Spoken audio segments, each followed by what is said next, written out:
Повторно протест на вработените во јавното предпријатие Паркови Зеленило, Флораком и Луна, поради тоа што се уште ја немаат земено платата за август. Воедно тие стравуваат дека ако за 2 дена немаат пари на нивните сметки, ќе го изгубат и здравственото осигурување и покри доцнењето со платите. Исто така, на работниците во ова предпријатие не им исплатен регресот и јубилејната награда од 2022 година.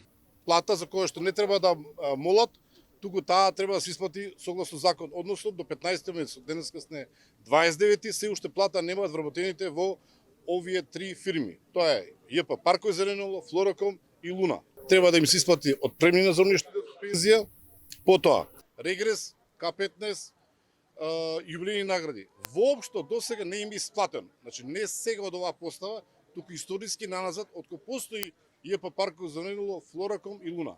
Значи не им се исплатени овие додатоци на плата. Набрзо ќе немаат и здравствено осигурување вработените. Вработените во Паркови Зеленило, Флораком и Луна, доколку не ги добијат своите плати на нивните сметки, вела дека ќе протестираат по скопските улици и се додека не си го добијат своето. Ние како вработени во овие фирми сме загрижени, бидејќи еве денес е 29.9.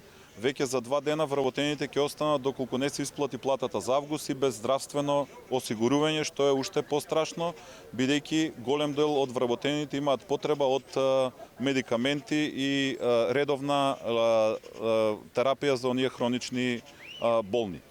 Доколку денес ние дадовме рок до 12 часот да биде исплатена платата за месец август, не биде исплатена, ние и утре и задутре се до исплаќањето на платата за месец август, своето незадоволство од непочитување на законите и колективните договори ќе го изразиме преку организирање на протест. Предходно предпријатието со истите барања за регресот и јублејната награда имаше организирано протест пред бараќите на град Скопје, канцеларијата на градоначалничката Даниела Арсовска, но останаа со празни џебови.